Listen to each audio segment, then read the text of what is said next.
Viewers, আজকের recipe একটা special সেমাই দেখতে পাচ্ছেন। প্রথমে ঘি দিয়ে আমি বাদাম কুচিটা ভেজে নেব।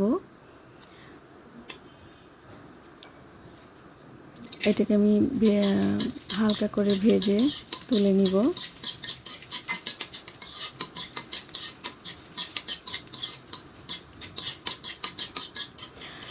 অবশ্যই একটু হালকা করে ভাজবেন। আমার একটু কড়াই হয়ে গেছিলো, তাতে সমস্যা নাই, আমার খাইতে অসুবিধা হবে না। তো হালকা করে ভাজবেন, যেটা নিয়ম সেটাই।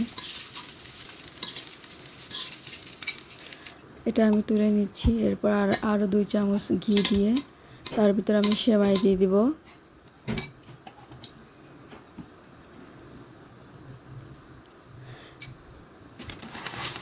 এখানে আমি 250 গ্রামের মতো সেমাই ব্যবহার করেছি। লাচ্চা সেমাই, আপনি যে কোনো লাচ্চা সেমাই ব্যবহার করতে পারেন। লাচ্চা সেমাইটা সুন্দর করে ভেজে নেব হালকা, অবশ্যই মিডিয়াম লো আঁচে রাখতে হবে। আমি এর মধ্যে দিয়ে দিচ্ছি 2 টেবিল চামচ, 3 টেবিল চামচের মতো, পরে আরেক চামচ দিয়েছিলাম, 3 টেবিল চামচের মতো গুঁড়া দুধ।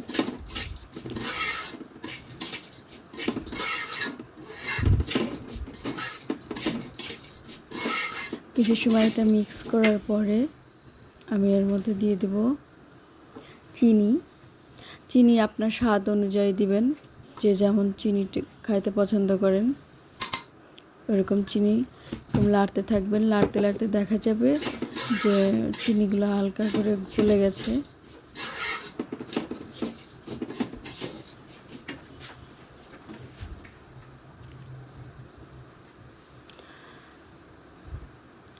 তারপরে আমি এর মধ্যেও নারকেলের কিছু নারকেল কোরানো, যে শুকনো নারকেল কোরানো পাওয়া যায় বাজারে, ওইটা আমি দিয়েছিলাম। এটা অপশনাল, আপনি চাইলে দিতে পারেন, না চাইলে না দিবেন। আমি দিয়েছিলাম, না দেওয়াই ভালো। অনেকের আবার এটাতে গ্যাস হয়। তো এটা আমি মোটামুটি ভাজা কমপ্লিট হলে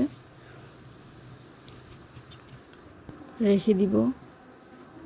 ব্যাস, এরপর আমি 2 কেজি দুধকে 1 কেজি বানিয়ে জাল করেছি। এর মধ্যে দিয়ে দেব গুঁড়া দুধ।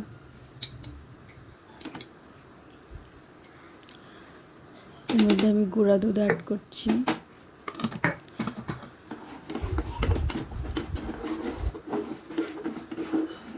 দুই থেকে 3 টেবিল চামচ গুঁড়া দুধ দিয়েছি।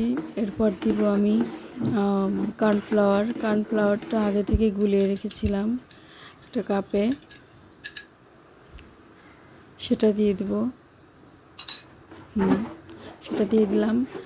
এখন এটা কিছুক্ষণ লাড়ার পর এর মধ্যে দিয়ে দেবো কনডেন্স মিল্ক। মূলত কনডেন্স মিল্কটা এটা স্বাদ করবে। আমি এর মধ্যে কোনো চিনি ব্যবহার করছি না। আপনারা চাইলে কিন্তু এর মধ্যে চিনিটা ব্যবহার করতে পারেন, যারা বেশি মিষ্টি খাওয়া পছন্দ করেন। তো আমার বাসায় আবার মিষ্টি একটু কম খায়। আমি এর মধ্যে সামান্য একটু ফুড কালার মিক্সিং করলাম।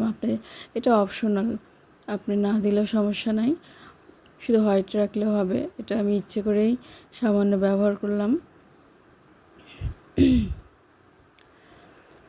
এটা একটু গাঢ় হয়ে এলে এটা নামিয়ে ফেলতে হবে। অনবরত নেড়ে চেড়ে এটা একটা ঘন শিরার মতো তৈরি করে নামিয়ে নিতে হবে। এখন আমি এটা একটা বাটিতে প্রথমে ভেজে রাখা সেমাই দিয়ে দিব। তার উপরে দিয়ে দিব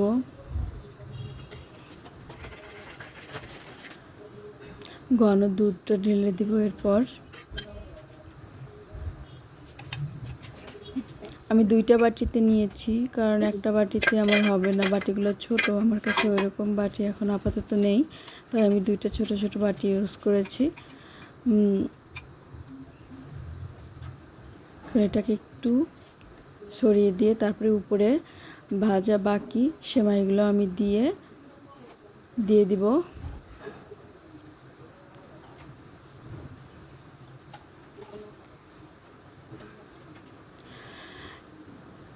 এটাকে হাত দিয়ে একটু চেপে চেপে দিতে হবে, চেপে চেপে দিতে হবে, সুন্দরভাবে চেপে চেপে চারপাশে একটু চাপ দিয়ে দিতে হবে হালকা করে। তারপরে এরপর একটু চামচ দিয়ে চারপাশে ভালোভাবে আটকে দিতে হবে। ব্যাস, এখন এটা ভেজে রাখা বাদামগুলো, কিশমিশ বাদামগুলো দিয়ে দিব, দিয়ে আবার একটু চেপে চেপে দিয়ে এটাকে ঢেকে রেখে দিব। এটাকে ঢেকে রুম টেম্পারেচার কিছু সময় রেখে তারপরে ফ্রিজে রেখে ঠান্ডা হলে এটা বের করে, ঠান্ডা হয়ে গেছে আমার, বের করে এটাকে একটা চাকুর সাহায্যে কেটে সন্দেশের মতো পিস করে করে খেয়ে নেবেন। খেতে কিন্তু অনেক দারুণ। এর মধ্যে আপনি আরও অনেক কিছু মিক্স করতে পারেন, বাট আমার কাছে হাতের কাছে যা থাকে আমি সেটা দিয়েই তৈরি করেছি। আপনারা কিন্তু এটা বাচ্চাদেরকে তৈরি করে খাওয়াতে পারেন। তো আমার ফ্যামিলিতে সবাই এটা খুবই পছন্দ করেছে। অনেক বেশি মজাদার। সবার কাছে ভালো লাগলে অবশ্যই ট্রাই করবেন, আর আমার জন্য দোয়া করবেন, একটা লাইক